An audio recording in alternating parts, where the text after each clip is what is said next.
Muraho neza, tubahaye ikaze nanone kuri Flow River, aho dufatanya kuganira ku butumwa bwiza kugira ngo buduhindurire ubuzima, turusheho kugenda dusa na Yesu uko bwije n'uko bukeye.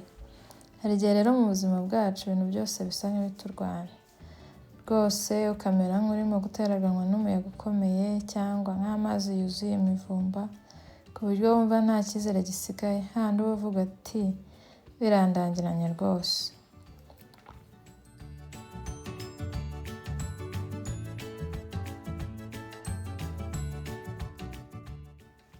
Uyu munsi rero reka twinjire muri iyi nkuru itangaje cyane, yerekana kimwe mu bitangaza Yesu Kristo yakoze, abigishwa be bagatangara cyane, bagatangira kwibaza bati uyu ni nde koko?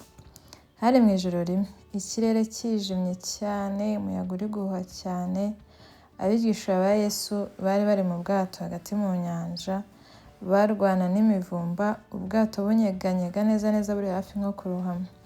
Bari bonyine iki gihe kandi kuko Yesu yari yasigaye inyuma arimo gusenga. Mu gihe rero bari bamaze kugira ubwoba bwinshi nyine babona byabarangiranye, babona umuntu aje agenda hejuru y'amazi. Ibyo nabyo bibahagarika umutima cyane, baravuga bati uyu ntabwo yaba ari umuntu ahubwo ni umuzimu. Nawe uribaza kubona umuntu uri kugenda hejuru y'amazi, ntabwo wabifata nk'ibisanzwe. Ariko ako kanya Yesu arababwira ati nimuhumure, ni njyewe, mwitinya. Muri ako kanya k'akaga urumva ko Yesu ntabwo yaje gusa, ahubwo yaje azanye ihumure ndetse n'amahoro. Muri abo bigishwa be rero hari harimo umugabo witwa Petero. Aravuga ati Mwami, nimba ari wowe koko ukaba ari wowe uri kugendera hejuru y'amazi, ntegeka nanjye nzahura ngenda hejuru y'amazi. Yesu ntiyamwangira, aramwemerera, aramubwira ati ngwino rwose. Nuko atangira kugenda hejuru y'amazi nk'uko Yesu nawe yari ari kuyagenda hejuru. Ariko atangiye kureba umuyaga n'imivumba, ubwoba buramwuzura, ahita atangira kurohama. Arataka cyane ati Mwami, Mwami, ndakwinginze nkiza. Ako kanya Yesu arambura ukuboko, aramufata, aramubwira ati wa muntu wo kwizera guke we, ni iki gitumye ushidikanya? Nuko bombi basubira mu bwato, maze umuyaga urahosha.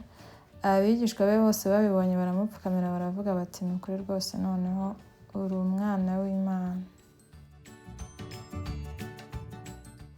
Uyu munsi rero reka iyi nkuru itwigishe ko nubwo ubuzima bwaba bwuzuye imivumba, Yesu ashobora kugera aho turi aho haba hameze kose, kuko n'ubu ngubu yagenje hejuru y'amazi, ntabwo bari bazi ko yabageraho ari kugenda hejuru y'amazi.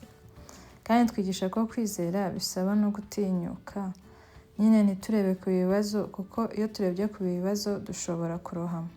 Ahubwo tuba dukwiriye kureba kuri Yesu, kuko iyo duhanze amaso Yesu dushobora no kugenda hejuru y'ibibazo, nk'uko na Petero yagendaga hejuru y'amazi nta kibazo afite.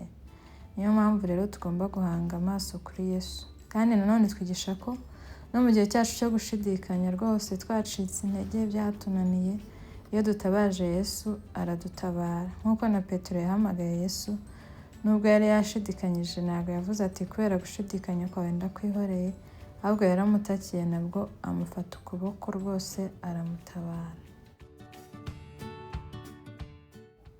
Niba rero hari umuyaga uri mu buzima bwawe cyangwa se ibibazo bitandukanye, uhange amaso kuri Yesu, ugire kwizera, we gutinya, kuko Yesu ari mu ruhande rwawe kandi yagutabara. Inzira zose yacamo, yaca hejuru y'amazi, yaca mu nzira nyinshi zitandukanye, agira inzira nyinshi, n'ahantu twe tutabona inzira, ariko we ahora afite inzira.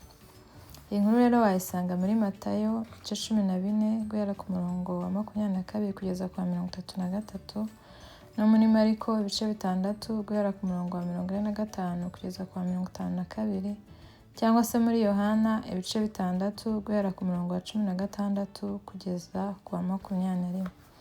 Niba kandi iyi nkuru igukoze ku mutima, wisangize ndetse n'abandi, kandi ntibagire gukora subscribe kuri channel ya Flow River kugira ngo ujye ukomeza kubona inkuru zacu, ndetse byaba byiza ukanze no kuri iyo notification button kugira ngo ujye uwa mbere mu kubona inkuru zacu nshyashya.